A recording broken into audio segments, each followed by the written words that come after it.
Some sports controversies demand weeks of investigation, confidential sources, behind-the-scenes conversations, people with personal motives, and a phone packed with screenshots to uncover the full story. Then there are moments like this, where every crucial detail is completely visible for everyone to witness, captured on camera with clear audio in front of thousands of fans inside a professional arena. There was no need to investigate further. No anonymous insiders. Just a referee, a basketball player, and a technical foul that had the entire sports world debating it for the next 48 hours. On June 22, 2026, the Indiana Fever defeated the Phoenix Mercury. Caitlin Clark finished with 24 points and 9 assists, delivering another outstanding performance as one of the most closely followed athletes in professional basketball today.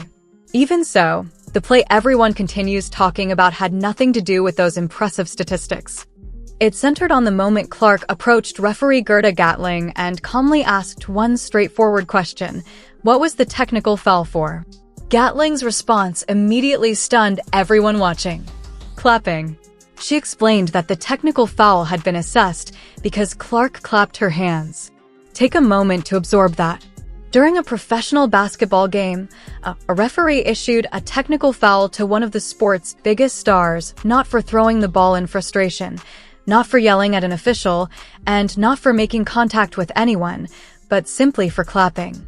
The instant Clark heard that explanation, the atmosphere noticeably changed, not into anger or a dramatic outburst, but into something even more focused and unmistakably sharper.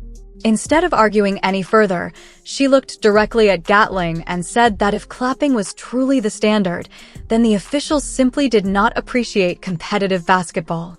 After saying that, she turned and walked away. But once she reached the post-game press conference, she finally voiced everything she had chosen to keep inside during the game. Clark stepped up to the microphone with no intention of softening her message. Her team had just secured a victory, yet she was already thinking about how many technical fouls remained before a suspension would become unavoidable. 5 technical fouls in less than half a season. Just 3 more, and she would be forced to sit out. The technical that brought her total to 5 was, according to both her own account and the referee who called it, issued for clapping. Clark called it ridiculous, saying so directly without trying to soften the criticism. She then raised a point that struck at the very heart of the controversy.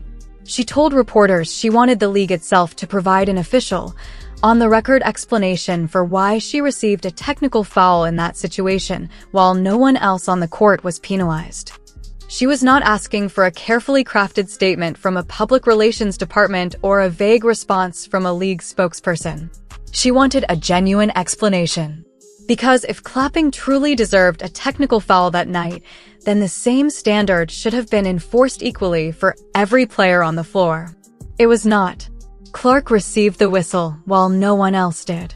She also told reporters that fans might as well circle a future game on the calendar because, at the pace technical fouls were being handed out, her suspension was no longer a matter of if but when.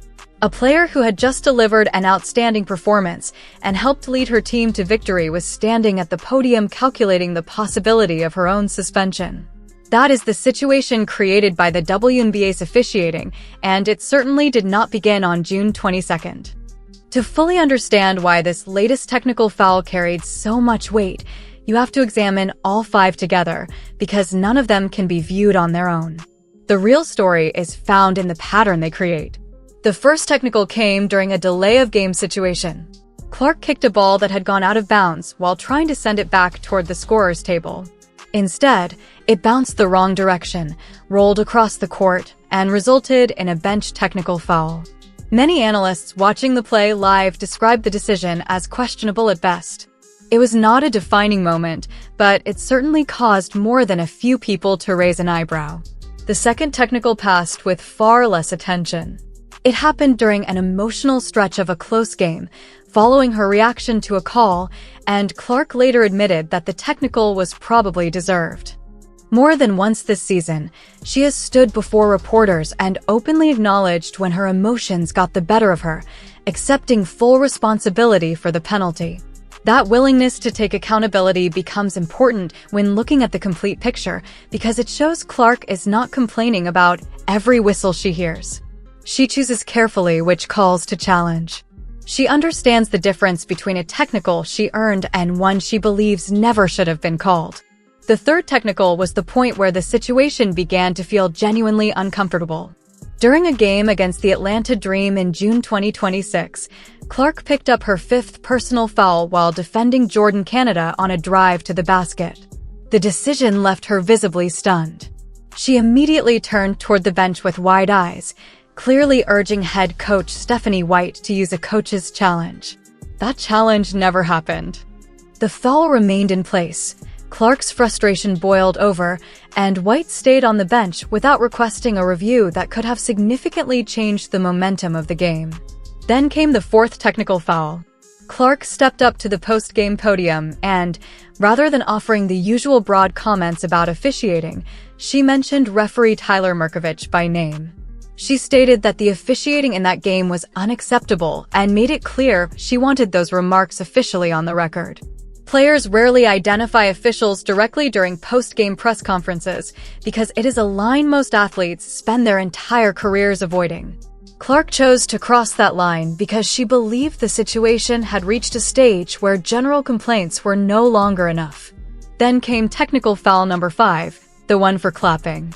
5 technical fouls across 5 different games, each occurring under different circumstances, yet all appearing to point toward the same larger pattern. When the same player repeatedly becomes the focus of calls that analysts, fans, and even the league itself later question, coincidence begins to feel like an incomplete explanation. After the game ended, reporters shifted their attention to Stephanie White. Her star player had just publicly described the technical foul as ridiculous and now sat only 3 technicals away from a suspension. White responded carefully and kept her comments measured. She said the team needed to experience those emotional moments together before quickly regrouping, remarked that officials did a good job restoring control, and said the team needed to play with what she described as poised composure, staying emotional while remaining under control. Beyond that, she offered very little. The internet, however, had plenty to say. One comment spread widely enough to be quoted in several sports coverage articles.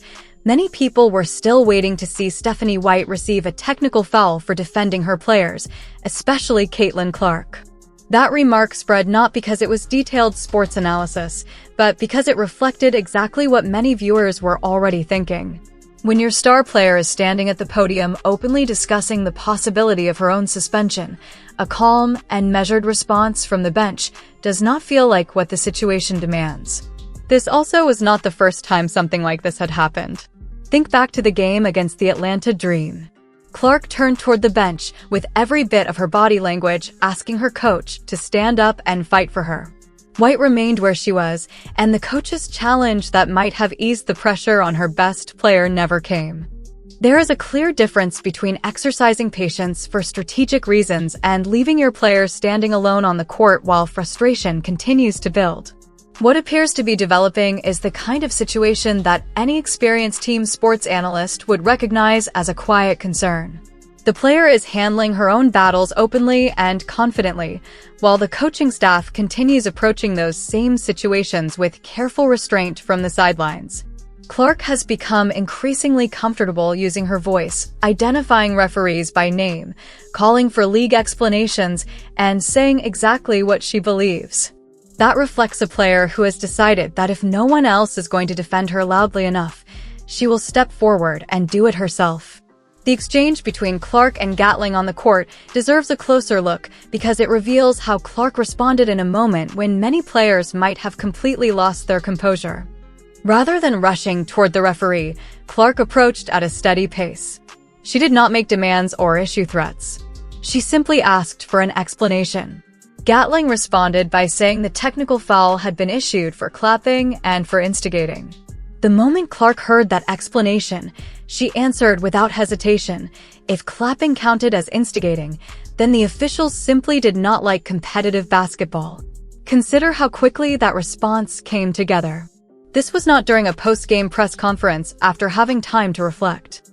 It happened in the middle of a live game while she stood face-to-face with the referee who had just assessed the technical foul, with the crowd watching, the game clock running, and her team depending on her to remain focused. She listened to an explanation she clearly believed did not stand up to reasonable scrutiny and answered with confidence and precision.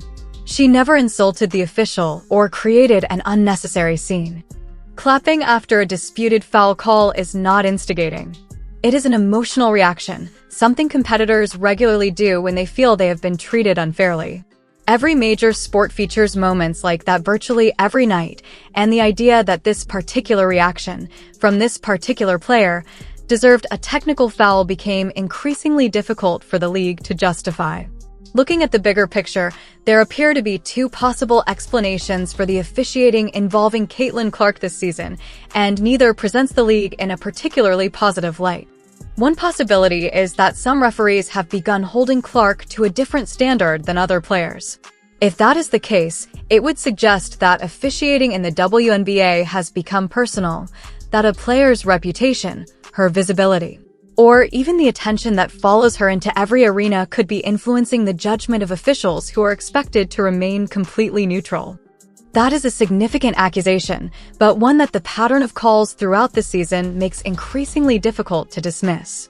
The second possibility may be even more concerning because it does not depend on anyone intentionally targeting Clark. It simply suggests that some officials may be uncomfortable with the style in which she competes, the visible passion, the emotion, and the intensity she displays through clapping, body language, and competitive fire. If those are the behaviors drawing technical fouls, if officials are viewing Clark's competitive energy as something that needs to be controlled instead of recognizing it as part of what makes great basketball compelling, then the issue extends far beyond one player. It becomes a question about the league's overall culture, with officials using their whistles to reduce the very qualities that have helped fuel the WNBA's growing popularity. Following Clark's public comments, after video of the incident had been replayed across sports platforms for 2 straight days and the discussion had grown too large to ignore, the WNBA reviewed the technical foul. The league examined Gerda Gatling's decision and ultimately reached its conclusion. They rescinded the technical foul. Rescinding a technical foul is not a routine administrative adjustment or a quiet correction to the official stat sheet. It represents a formal acknowledgement from the league that the original call should never have been made, that one of its referees issued a penalty that fell outside the standard of acceptable officiating. The decision also highlights an important detail about Clark. Whenever she genuinely deserved a technical foul this season, she admitted it openly. That shows she is not the type of player who automatically argues against every whistle.